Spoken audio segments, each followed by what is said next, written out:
नमस्कार, मैं डॉक्टर विशाल चांडक। मैं बच्चों का हड्डियों का डॉक्टर हूँ और मैं केपॉन super speciality hospital Chhatrapati Sambhajinagar Maharashtra यहाँ काम करता हूँ। आज हम जानेंगे क्लब फुट के बारे में।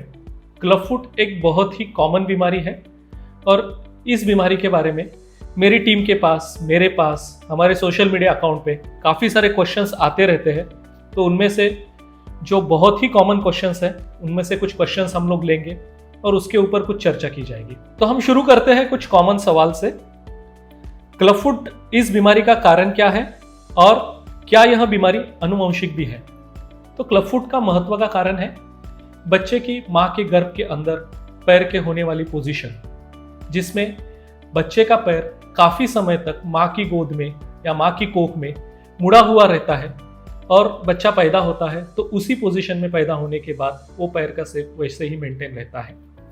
या फिर इसके कुछ कारण जेनेटिक भी हो सकते हैं, जिसमें कुछ जीन्स में प्रॉब्लम होने की वजह से ये बीमारी हो सकती है, या और इसका कारण हो सकता है कि नसों में या स्नायुओं में अन्य कोई कारणों से कोई बीमारी होने की वजह से ये पैर टेढ़े हो सकते हैं। तो यह बीमारी जेनेटिक हो सकती है और काफी कम बार यह देखा गया है कि यह आनुवंशिक भी होती है, पर आनुवंशिक होने का प्रमाण बहुत कम है। किन लोगों में यह समस्या सर्वाधिक है? तो यह समस्या कोई कास्ट, कोई रिलीजन, कोई रेस इससे लिंक नहीं है, बल्कि यह समस्या 1000 बच्चे अगर पैदा होते हैं तो उसमें से 1 से 2 बच्चों में यह प्रॉब्लम आ सकता है। और लड़के या लड़कियां, इसमें इसका इंसिडेंस एक समान ही है ना। ऐसे हो जरूरी कि कोई लड़कियों में इसका प्रमाण ज्यादा हो या लड़कों में इसका प्रमाण ज्यादा हो। और एक क्वेश्चन था, क्या इसे पूरी तरह ठीक किया जा सकता है और इसका ट्रीटमेंट क्या होता है? तो हाँ, इसे पूरी तरह ठीक किया जा सकता है। इसका ट्रीटमेंट होता है कि उचित समय पे हम बच्चे के लिए प्लास्टर शुरू कर देते हैं, जो प्लास्टर्स हर हफ्ते में बदले जाते हैं। हर हफ्ते में हर प्लास्टर के साथ में पैरों में कुछ डिग्रीज का, कुछ अंश का करेक्शन किया जाता है और वह करेक्शन धीरे धीरे बढ़ाया जाता है जब तक हमें पूरा करेक्शन ना मिले। और आखिरी में एक छोटी सी सर्जरी, जिसे टिनोटॉमी बोला जाता है, वह लग सकती है, जिसमें एक आध टाका लगता है या काफी बार हम यह सर्जरी बिना टाके की भी कर सकते हैं। यह सब खत्म होने के बाद में बच्चे की ट्रीटमेंट पार्ट खत्म हो जाता है। प्लास्टर शुरू करने का सही समय कौन सा? काफी बार बच्चा पैदा होता है, पैर टेढ़ा दिखता है और पेरेंट्स हड़बड़ा जाते हैं। तो हड़बड़ाने की जरूरत नहीं है। बच्चा पैदा होते ही तुरंत ट्रीटमेंट शुरू नहीं की जाती है। शुरू में पहले बच्चे को और माँ को सेटल होने दिया जाता है। बच्चा 7, 8, 10 दिन का होने तक हम कुछ मैनिपुलेशंस करते हैं जो माँ को सिखाए जाते हैं, और उस मैनिपुलेशन के साथ में हम पैरों के शेप में सुधार लाते हैं। मगर प्लास्टर्स ये सर्वसाधारण तरीके से 10 से 12 दिन के बाद शुरू किए जाते हैं और यह प्लास्टर्स हर हफ्ते बदले जाते हैं। कुछ सिचुएशंस में यह प्लास्टर्स 7-8 दिन में या 2 हफ्ते में भी बदले जाते हैं। डॉक्टर, टिनोटॉमी यह सर्जरी जरूरी है क्या? अगर हम देखें तो हाँ, यह सर्जरी जरूरी है। अगर CTEV के हम 10 बच्चे ट्रीट करते हैं तो उनमें से 9 बच्चों में टिनोटॉमी यह सर्जरी लगती है, मगर घबराने का कारण नहीं है।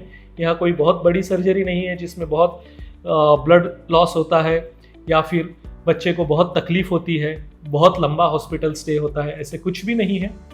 यह ब्लडलेस सर्जरी है जिसमें बहुत छोटा चीरा दिया जाता है, जिसे टाका भी नहीं लगता है कई बार, और इसके बाद में बहुत कुछ पेन भी नहीं होता है और हॉस्पिटल स्टे भी बहुत शॉर्ट होता है, जैसे कि ये सर्जरी डे केयर प्रोसीजर की तरीके से की जाती है।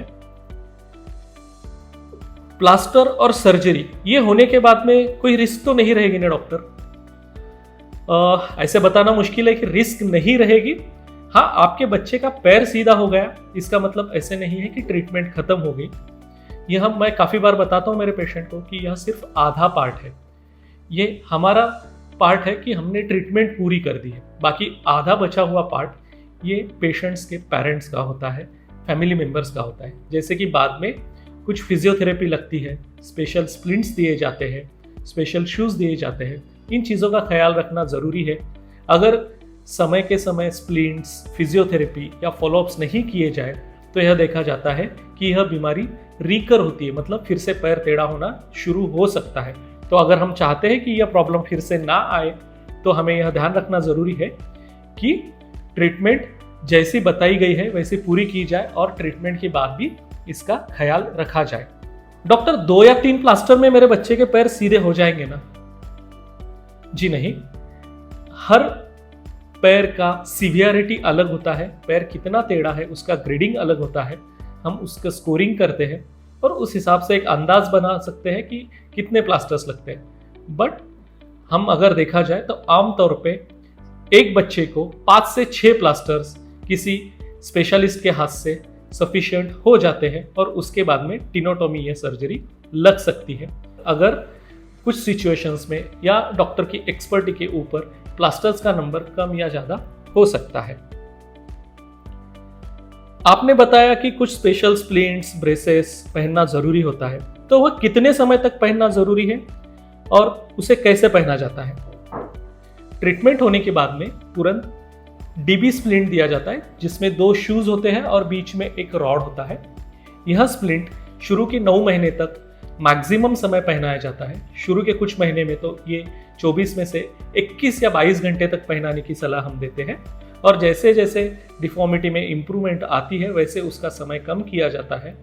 बाद में 9 महीने या 10 महीने के आसपास हम दोनों पैर के लिए अलग अलग शूज़ भी दे सकते हैं और वह शूज़ के साथ में हमें जो करेक्शन आया है वह मेंटेन रखना ज़रूरी है। और यह ब्रेसेस अप्रॉक्सीमेटली 3 साल की समय तक हमें कुछ मॉडिफिकेशंस के साथ लग सकते हैं। कुछ केसेस में यह लंबे समय तक भी पहनाना पड़ सकता है। बट हाँ, यह ब्रेसेस पहनाना बहुत कोई मुश्किल चीज़ नहीं है या बहुत कम्बरसम चीज़ भी नहीं है। बच्चे बहुत खुशी खुशी इसे एक्सेप्ट कर लेते हैं। मेरा बच्चा पूर्णतः नॉर्मल कब चलेगा अगर मैंने पूरी ट्रीटमेंट कर भी ली तो? आपका बच्चा ट्रीटमेंट के बाद में हर नॉर्मल बच्चे की तरह उसी समय पे चलने का माइलस्टोन अचीव कर लेगा। मतलब यह बच्चे अप्रोक्सीमेटली 11-12 महीने के आसपास चलना शुरू कर देते हैं और किसी भी नॉर्मल इंसान की तरह, नॉर्मल बच्चे की तरह ये बच्चे उसी उम्र पे चलना शुरू कर देते हैं। हाँ, कभी कभी ट्रीटमेंट ही जब शुरू होती है, लेट शुरू होती है, तो चलने का समय लेट हो सकता है। फिजियोथेरेपी कितनी ज़रूरी है और यह फिजियोथेरेपिस्ट के पास ही करना ज़रूरी है क्या?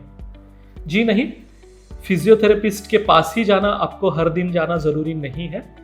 थेरेपिस्ट आपको कुछ एक्सरसाइजेस जो घर पे करनी है वो बार बार समझाएंगे। कुछ समय समय पर आपने उसमें कुछ बदलाव किए जाएंगे, आपको उसके ऊपर जानकारी दी जाएगी। वह एक्सरसाइजेस आप घर पे भी कर सकते हैं।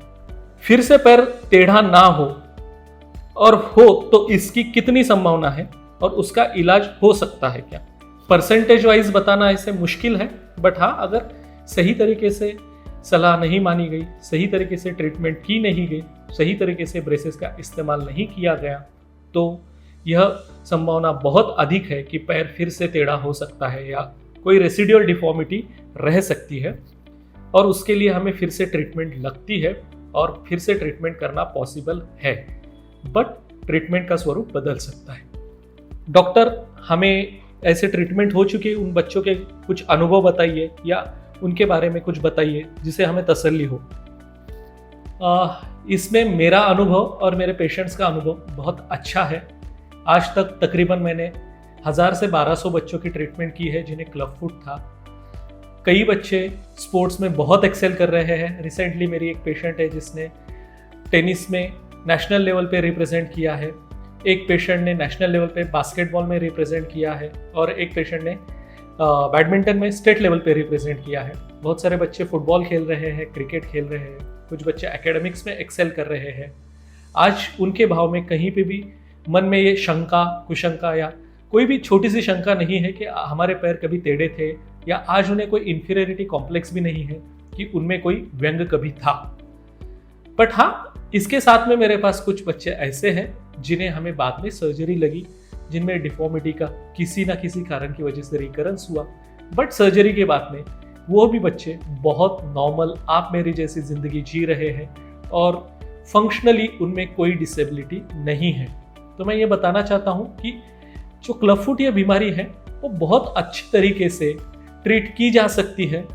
सिर्फ समय किसी में कम या ज़्यादा लग सकता है, या ट्रीटमेंट का लगने वाला इंटेंसिटी किसी में कम या ज़्यादा हो सकता है, मगर हाँ, एट द एंड रिजल्ट ये होता है कि बच्चे जब स्कूल गोइंग एज में आ जाते हैं तब तक वो बच्चे आप मेरे जैसे नॉर्मल होके आगे की जिंदगी नॉर्मल बच्चे की तरह व्यतीत कर सकते हैं। अगर आपके घर में, आपके अड़ोस पड़ोस में, आपकी कोई जानकारी में, रिश्तेदारों में कोई बच्चे हैं जो इस बीमारी से परेशान हैं, जिनकी ट्रीटमेंट हो नहीं पा रही है, या जिन्हें मालूमात नहीं है तो ट्रीटमेंट नहीं ले पा रहा है, तो उन्हें गाइड कीजिए, उन्हें हमारे पास भेजिए, या हमारे साथ कम्युनिकेट करने के लिए हमारे social media handles, YouTube channels, comment sections, इसमें सवाल पूछिए, और हम यह कोशिश करेंगे कि हम कैसे इस बीमारी से उन्हें छुटकारा दें और उन्हें नॉर्मल मेन स्ट्रीम लाइफ में लाएं।